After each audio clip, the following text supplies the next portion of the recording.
आज के वक्त पर अगर हम सलमान खान का नाम लेते हैं तो हमारे दिमाग में 2-3 चीज़ें मेनली आती है। एक इमेंस स्टारडम, दूसरा ह्यूज बॉक्स ऑफिस कलेक्शन और तीसरा क्रिंज एक्टर। जहां मैक्सिमम लोगों का फोकस इन दो बातों पर नहीं बल्कि क्रिंज एक्टर वाली बात पर रहता है।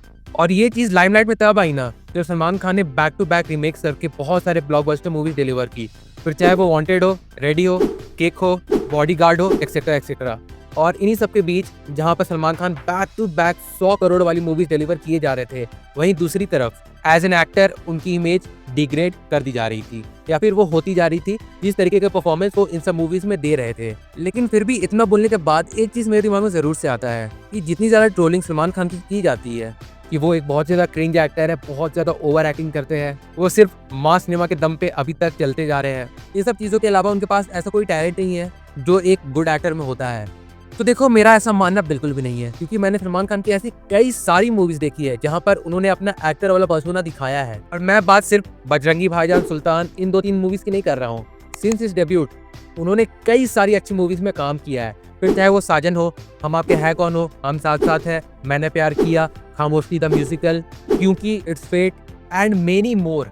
लेकिन इन सारी मूवीज में अच्छी परफॉर्मेंस देने के बावजूद भी और ट्यूबलाइट जैसी सोफिस्टिकेटेड और अच्छी स्क्रिप्ट चूज करने के बाद भी जब भी बात सलमान खान की उठती है तो उसमें जो मेजर डिबेट रहते हैं वो उनके ब्लॉकबस्टर स्टेटस को लेकर होते हैं, वो उनकी क्रिंज एक्टिंग को लेकर होते हैं और उनकी कंट्रोवर्सीज को लेकर होते हैं। And no one talks about the contribution he has made through his films in Indian cinema, जो कि हाँ मैं मानता हूँ बहुत कम है, बट स्टिल उनकी परफॉर्मेंस कई सारी मूवीज में काफ़ी अच्छी रही है। और इसी स्टारडम के बदौलत आज वो इंडिया के एक ऐसे स्टार है कि वो अगर चाहे तो किसी भी डायरेक्टर के साथ कोलैब कर सकते हैं and no director would refuse to work with him. और इन्हीं सब के बीच वो फाइनली AR मुरुगदास के साथ अपनी नेक्स्ट फिल्म सिकंदर लेकर आ रहे हैं, जिससे हाई होप्स तो ऑलरेडी है। लेकिन इस वीडियो का टॉपिक जिस तरीके से मैंने बताया कि why no one talks about actor Salman Khan, ये है। तो चलिए हम इसी बात पे अभी स्टिक रहते हैं और इस बात को आगे कंटिन्यू करते हैं। देखो, ऐसा नहीं है कि सलमान खान की जितनी भी लंबी करियर रही है में उन्होंने सिर्फ पैथेटिक परफॉर्मेंस ही दी है, बिल्कुल भी नहीं। और उस चीज का एग्जांपल है मैंने प्यार किया। इवन दो वो उनकी डेब्यूट मूवी नहीं थी, but as an lead actor it was his debut one. और उस मूवी में उनका पर्सोना, उनका कैरिश्मा और उनका परफॉर्मेंस बिल्कुल वैसा ही था जैसा हम एक अपकमिंग सुपरस्टार के लिए इमेजिन कर सकते हैं। एंड टिल दिस डे वो मूवी एक कल्ट क्लासिक मूवी मानी जाती है। फिर चाहे उसके डायरेक्टर की बात कर लो, उस मूवी के सारे कास्ट की परफॉर्मेंस की बात कर लो, उस मूवी की कल्ट क्लासिक गानों की बात कर लो, या फिर ओवरऑल जो पैकेज दिया गया था उसकी बात कर लो। And I can say it with confidence कि सलमान खान के अलावा अगर कोई और एक्टर उस फिल्म में होता तो जिस तरीके की क्लासिक मूवी वो मानी जाती है ना, आज के वक्त पे उस मूवी को लेकर ये स्टेटस जो अभी है ना वो बिल्कुल भी नहीं रहता। वेल, फिर ऐसा नहीं है कि इस मूवी के बाद उन्होंने मास सिनेमा की तरफ दौड़ना शुरू कर दिया, क्योंकि हम जानते हैं 90s में मेनली रोमांटिक मूवीज ही चल रही थी। And so he did movies like Sanam Bewafa, Saajan, Hum Aapke Hai Kaun, and all of them were big super hits और ऑल टाइम ब्लॉकबस्टर, जिनके सारे गाने आज भी वो फीलिंग कैरी करते हैं जो उस वक्त किया करते थे जब वो फिल्में पहली बार रिलीज हुई थी। वेल, इन सब के बाद सलमान खान का एक्टर वाला पर्सोना रुका नहीं, इसके बाद भी वो चीज़ें बहुत हद तक कंटिन्यू रही। जैसे आगे उनकी फिल्में आई खामोशी द म्यूजिकल, जो कि सच में अगर मेरे पॉइंट ऑफ व्यू से समझो तो सलमान खान की आज तक की बेस्ट फिल्म है। जहां हाँ मैं मानता हूँ बहुत लोगों के लिए बजरंगी भाईजान या सुल्तान सलमान खान की बेस्ट फिल्म होगी, बट ट्रस्ट मी गाइस, अगर आपने ये फिल्म नहीं देखी है तो आप जल्द से जल्द टाइम निकालकर इस मूवी को जरूर से चेकआउट करिए। संजय लीला भंसाली ने सलमान खान के अंदर जो एक्टर बसा हुआ है ना उसका पूरा यूटिलाइजेशन किया है।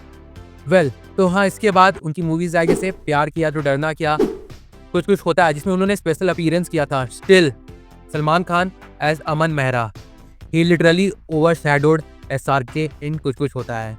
वेल, इस तरीके की मूवीज में काम करने के बाद उन्होंने कुछ और अच्छी मूवीज में काम किया, जैसे अगर नाम लेने जाओ तो बंधन, हम दिल दे चुके सनम, हम साथ साथ है, चोरी चोरी चुपके चुपके, इन सारी फिल्मों में उनकी परफॉर्मेंस काफ़ी अच्छी थी। लेकिन इसके बाद उनकी मैक्सिमम फिल्में फ्लॉप होने लगी। Given out some of his films जैसे तेरे नाम, गर्व एंड 2-3 मोर। और जब उनकी मैक्सिमम फिल्में बॉक्स ऑफिस पे बहुत बुरी तरीके से पिट रही थी तो उन्होंने कम बैक करने के लिए सहारा लिया रीमेक मूवीज का, जिसका सबसे प्राइम एग्जाम्पल है again wanted. And it was a big blockbuster at the box office, जिसने ना सिर्फ सलमान खान के स्टारडम को रीडिफाइन किया बल्कि बॉलीवुड में एक नया फेस लाकर भी शुरू कर दिया, जहां पर हाँ बहुत सारे फिल्म मेकर्स साउथ की जो बहुत लिमिटेड रिलीज वाली फिल्में थी ना उन्हें उठाकर यहाँ पर वापस रीमेक कर रहे थे। And it was working very well for the producers. और इन्हीं सब के बीच सलमान खान ने back to back blockbuster deliver करना शुरू किया, जैसा मैंने इस वीडियो के स्टार्टिंग में कहा था। और जो सलमान खान का एक्टर वाला पर्सोना था ना, वो धीरे धीरे इन सारी मूवीज के चलते, जो मेनली मास सिनेमा थे, उनके चलते वो दबने लगा। जहाँ पर एक ऐसा पॉइंट आ गया कि लोग ये कहते थे कि सलमान खान की अगर कोई मूवी आ रही है ना, तो वो एंटरटेनिंग तो डेफिनेटली होगी, उसमें मार धाड़ तो देखने को जरूर से मिलेगा, लेकिन वो मूवी नो ब्रेनर होगी। मतलब आप अपना दिमाग घर पे रख के जाइए अगर आपको सलमान खान की मूवी को एंजॉय करना है। And with films like Bodyguard, Kick, Dabangg 2, उन्होंने इस बात को प्रूव भी किया। बट जब बात बॉक्स ऑफिस कलेक्शन की आ रही थी और वहाँ पे प्रोड्यूसर्स को सीधा सीधा पैसा दिख रहा था, सक्सेस दिख रही थी, तो इस परफॉर्मेंस वाली बात पे बहुत लोगों का नजर नहीं जा रहा था। और जब लग रहा था कि अब अगर सलमान खान की आने वाली जितनी भी मूवीज है, आगे जितनी भी सारी मूवीज आएंगी अब उनकी, वो सारी इलॉजिकल रहने वाली है, तो सलमान खान की मूवी से ज्यादा एक्सपेक्ट करने की कोई जरूरत नहीं है। कि इन्हीं सब के बीच और इन्हीं क्लेम्स के बीच आई सलमान खान की फिल्म बजरंगी भाईजान, जिसने ना सिर्फ बॉक्स ऑफिस में तबाही मचाई 900 करोड़ का कलेक्शन करके उस वक्त पे, बल्कि उसके अलावा इस मूवी में जो सलमान खान की परफॉर्मेंस थी ना, वो हमने डेकेड्स में नहीं देखी थी। मतलब जब हम सलमान खान की मूवीज में एक्शन को इमेजिन करते हैं तो हमें क्या लगता है कि सलमान खान एकदम राउडी वाले लुक में आएंगे, उनकी शर्ट फटी हुई रहेगी, उनके एब्स दिख रहे होंगे और वो दुश्मनों को इतने कस के मारेंगे कि वो 100 मील जाके गिरेंगे और सलमान खान एक बार में सैकड़ों गुंडों से लड़ जाएंगे, यही ना। लेकिन बजरंगी भाईजान में ऐसा कुछ नहीं दिखाया गया। बजरंगी भाईजान में जो एक्शन सीक्वेंस था जस्ट इंटरवल से पहले, वो घूसपेंठ देने वाला था। और उस पार्टिकुलर एक्शन सीन से पहले जितने भी चीज़ों को दिखाया गया था ना, वो देखकर हमें लग रहा था कि हाँ, अब हमें वो सलमान खान देखना है जो इन सारे गुंडों की बैंड बजाए। और जब सलमान खान ने वो चीज़ किया तो भाई साहब, जिस थिएटर में मैं उनको देख रहा था ना, वहाँ पूरा थिएटर गूंज उठा था। और वहाँ मुझे पहली बार लगा कि हाँ, सलमान खान सिर्फ मास सिनेमा में रूल नहीं कर सकते हैं, even in class he is better. और यहाँ तक तो ये सोच लो कि बजरंगी भाईजान में इस पार्टिकुलर सीन के अलावा और कोई भी मेजर एक्शन सीक्वेंस नहीं है, उसके बावजूद भी इस मूवी ने 900 करोड़ का कलेक्शन निकाला था, जो सीधा सीधा इस बात को झुठला रहा है कि सलमान खान की मूवीज केवल illogical fight sequence, cringe dialogues, इन सब चीज़ों के बदौलत चलती है। और चलो ठीक है, बजरंगी भाईजान आई, उसने इतना कमाल का कलेक्शन निकाला, उनकी परफॉर्मेंस भी बहुत अच्छी थी, तो इसके बाद लोगों को लग रहा था कि अब वापस से सलमान खान अपने टिपिकल एक्शन फिल्मों की तरफ दौड़ेंगे। But boy, we were wrong, क्योंकि इसके बाद उनकी अगली फिल्म आई सुल्तान। एंड अगर परफॉर्मेंस की बात करो तो सलमान खान की परफॉर्मेंस सुल्तान में बजरंगी भाईजान से भी कई ज़्यादा बेटर थी। मतलब अगर देखा जाए तो इस फिल्म में भी कोई मेजर एक्शन सीक्वेंस नहीं था, जो कि टिपिकल सलमान खान की मूवीज़ में होता है। उसके बावजूद भी इसने वर्ल्ड वाइड 500 करोड़ से ज़्यादा का कलेक्शन निकाला, सिर्फ इस मूवी का परफॉर्मेंस की बदौलत, सिर्फ इस मूवी का स्क्रिप्ट की बदौलत, सिर्फ इस मूवी के डायलॉग्स की बदौलत। मतलब इस मूवी में भी आपको सलमान खान 100 लोगों से लड़ते हुए एक बार में नहीं दिखेंगे। इस मूवी में भी हर उस चीज़ को कॉन्ट्रडिक्ट किया गया था जो एक टिपिकल सलमान खान की मूवीज में देखने को मिलता था हमें। एंड मैं मजाक नहीं कर रहा हूँ, Sultan is definitely one of the best motivational film from Bollywood and period. Well, लेकिन अब अगर देखा जाए तो ये फेज भी अब गुजर चुका है और वापस सलमान खान उसी फेज पे आ चुके हैं जहाँ पर उनकी बैक टू बैक जितनी भी फिल्में हैं वो बॉक्स ऑफिस में बहुत अच्छा कलेक्शन नहीं निकाल रही है। यहाँ पर अगेन लगता है कि अब सलमान खान को वापस से उन्हीं एक्शन फिल्मों की तरफ वापस से जाना पड़ेगा जिनसे उन्होंने एक बार रुख मोड़ा था।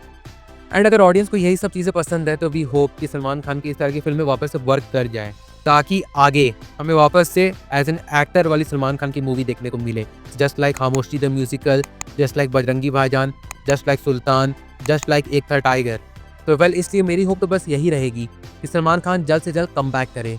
और जो भी लोग सलमान खान को उनकी एक्टिंग के लिए बहुत ही ज़्यादा ब्रूटली ट्रोल करते हैं, वो भी एक नज़र इन सारी फिल्मों की तरफ मुड़ कर देखे। जहाँ हाँ, मैं मानता हूँ कि सलमान खान एक बहुत ही ज़्यादा बेहतरीन एक्टर तो नहीं है कि हम उन्हें हमारे देश के या पूरे वर्ल्ड के बेस्ट एक्टर के साथ कंपेयर करें, but the aura, the immense stardom, ये सब भी लाना हर किसी के बस की बात नहीं है। And Salman Khan has achieved all that जो हर एक्टर के लिए एक सपना होता है। So let's just give him the respect which is yet due. And चलिए इसी बात के साथ हम इस वीडियो को एंड करते हैं। तो चलिए, यही था मेरा एक ओपिनियन इस पूरे टॉपिक के अराउंड, जो मैंने सोचा कि चलो आप लोगों के साथ शेयर कर ही दूँ, and hence I did. Well, इस बारे में आपका क्या सोचना आप भी कमेंट करके ज़रूर से बताइएगा, मैं ज़रूर से जानना चाहूँगा। और फिर बाकी चलिए मिलते हैं बहुत जल्द एक और नए वीडियो के साथ, तब तक के लिए बाय।